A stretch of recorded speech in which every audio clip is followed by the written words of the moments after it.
I'm Ian Mckewan. I'm a cartoonist and illustrator in Portland, Oregon. I've been drawing pretty much my whole life, and a lot of that is due to my grandfather, who was an artist. Um, he did a lot of charcoal portraits and carpentry work, and he used to visit every Christmas, and I would draw with him, and so I learned a good deal from him, and um, that's kind of always been a little bit in the background of my family. My dad used to really want me to grow up to be a Disney animator. As when I was a kid, I sort of entertained the idea of being a Disney animator, and as I started drawing more and more, and especially as I got a clearer idea of what it's like to be an animator, it just wasn't for me. It's incredibly monotonous work, and comics was more my passion. So I started drawing comics. My inspirations are probably a lot from movies. Um, Growing up watching a lot of movies, a lot of genre film. Originally, it came a lot from film and from like old Batman comics and everything. Just the graphic nature of comic books, and just seeing everything drawn and kind of the simplification of it and the power that it can lend to an image by simplifying. I got really into martial arts and kung fu stuff in high school. I think at first it was just like finding like value packs of like old kung fu movies, and getting really into those. I remember distinctly finding a copy of Iron Monkey briefly after watching The Matrix, and that really exploded my like the beginnings of my knowledge of like contemporary like Hong Kong kung fu cinema, because it was also the the first time I saw Donnie Yen in anything, who was somebody I grew to really love. When I was thinking of ideas for Dynamo, I wanted to get something really graphic, really impactful, and I'd recently been to Hong Kong and went a little nuts researching and buying up a ton of Hong Kong comics and really getting into the style of them.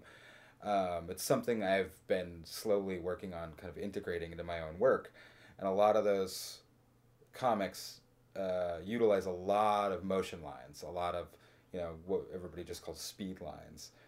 And one thing I love about Hong Kong comics is that they use them as more of a foreground active element rather than just something in the background to show that whatever's in the foreground is moving quickly forward.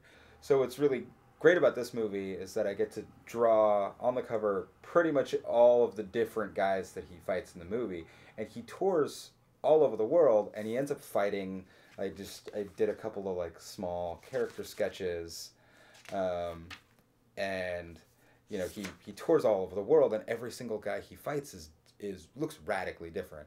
Um, he fights some like pudgy faced, shaggy haired guy with a mustache and a karate gi who attacks him with a sword, and then he goes to Seoul and he fights. He gets ambushed by a bunch of people in some like winter ski gear, and then he goes to America and gets attacked by um, a guy in a tuxedo in his hotel room cooking him food, and then immediately gets attacked by like another guy in some big bulbous beanie with like a big fluffy top. It's all stuff that in the movies that I grew up watching, in the '90s.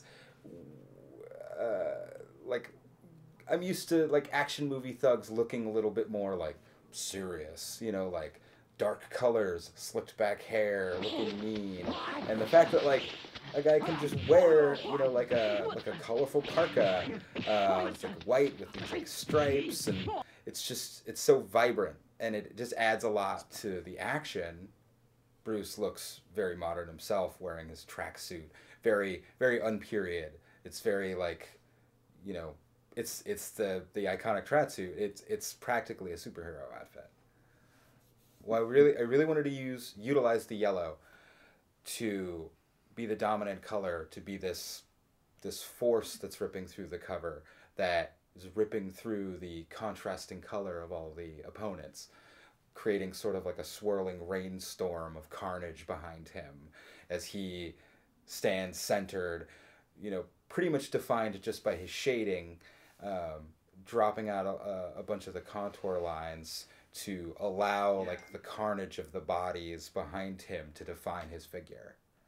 Yeah, this scene, this whole movement of Mondo and Criterion and Arrow is fantastic because it allows, fine artists and comics artists like myself to really go wild on this stuff that they love.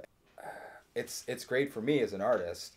It's really fun work. I get paid to watch movies. Like, what can be better than that?